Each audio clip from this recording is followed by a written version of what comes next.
shit.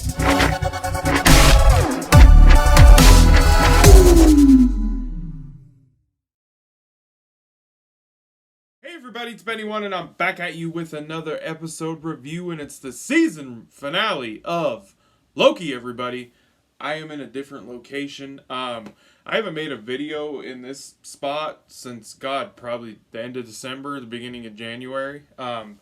My normal shooting location is not accessible today, so I'm filming this freaking review in this little corner that I used to do reviews in. So, alright everybody, so we got the freaking season finale of Loki, episode 6. Whoo! Man, this is going to be spoiler filled, in case anybody that is watching this has not seen the episode yet. Go watch it and then come on back if you want to listen to me talk about this, because holy hell, people, this episode of Loki has totally shifted the way things are going to be in the MCU going forward. Wow. That's all I'm going to say.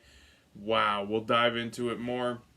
So, the episode picks up right where episode 5 left off, where we have Sylvie and Loki. They opened up the Lyeth or whatever, the beast that was protecting all the variants and the other Lokis from escaping, where after you get pruned, where they send it, where the TVA sends everything that they prune that's not supposed to be in the timeline. So, and we see a very gothic looking castle structure, and Sylvie and Loki are walking up to it, and this episode's very heavy on the dialogue. It's very heavy on the dialogue. There's not a lot of action in it. We do get a pretty cool fight sequence with Sylvie and Loki. It's a pretty cool fight sequence because they kind of like each other. They kind of have this relationship with each other, which is weird because they're both Lokis, but one of them's a girl. So, but yeah, they go into this. It's called the Citadel because that little animated clock character, I can't remember the name, tells them that, this is where the all-knowing timekeeper person is, and they're in the Citadel and all that. And it's literally surrounded by the one constant timeline around it. And it's literally the beginning of time. That's where this Citadel is at. So they made it where they have been set out this entire show and season. And that's the thing, is this episode actually landed the season finale. It landed the season finale. It did what it said it was going to do, where unlike WandaVision and Falcon and the Winter Soldier, this one actually stuck the landing and accomplished, I would say almost perfectly, what this show set out to do. We got answers to questions that were raised throughout all of the episodes in the show.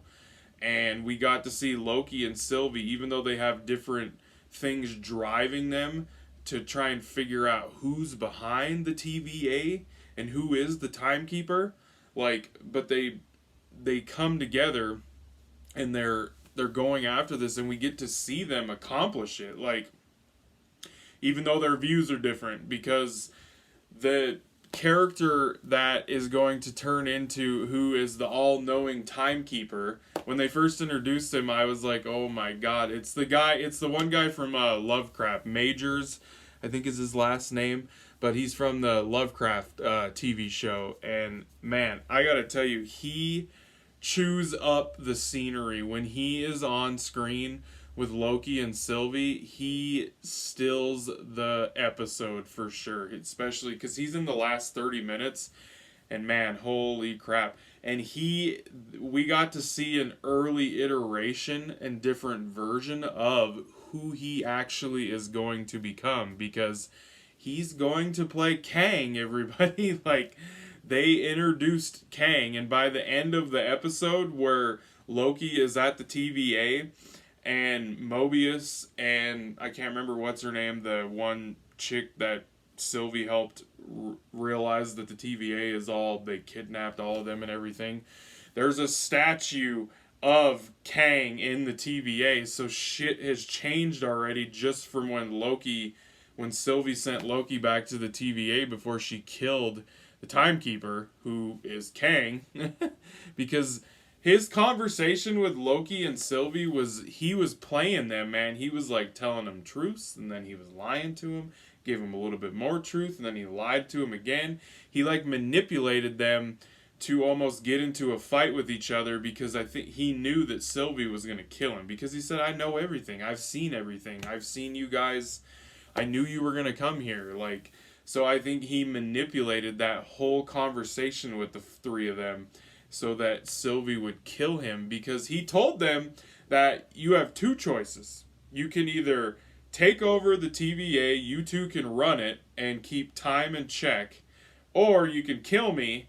And he told his backstory about how there was a multiverse, and each version of him kind of worked together and fought to keep the time in order, but then there were evil versions of him that started showing up, and then there was this huge multiverse war with a bunch of different versions of him, and then he got it all in check, and that's when he created the time, the TVA and everything, to keep everything in check, and he got it down to one solid singular timeline, and he put everything back in order, and he's been the one keeping it all in order. He's like, yeah, it might not be ideal, but it works.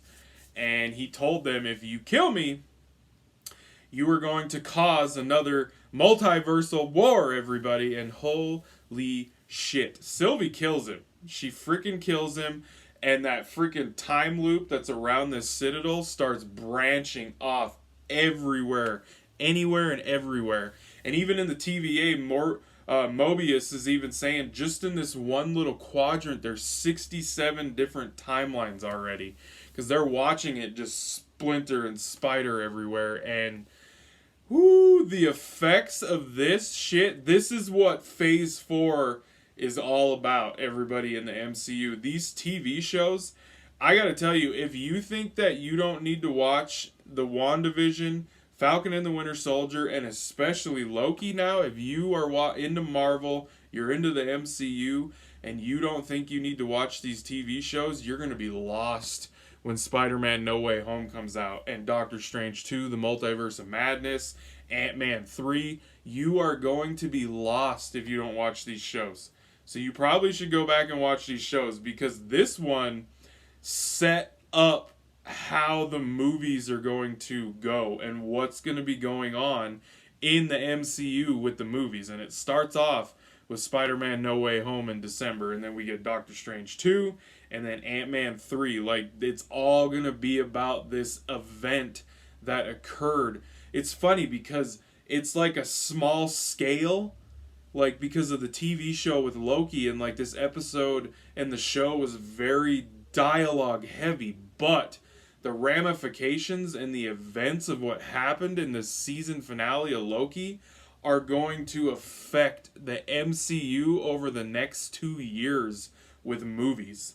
Like, it's crazy, the event, because the multiverse has been cracked wide open. So I think like the events of Spider-Man Far From Home, the very end with J. Jonah Jameson on the big screen, you know, at the very end of that movie, I think that happened after Sylvie killed the Timekeeper. Like, that's the thing, and that's why all of the different Spider-Mans are going to be in this next Spider-Man movie.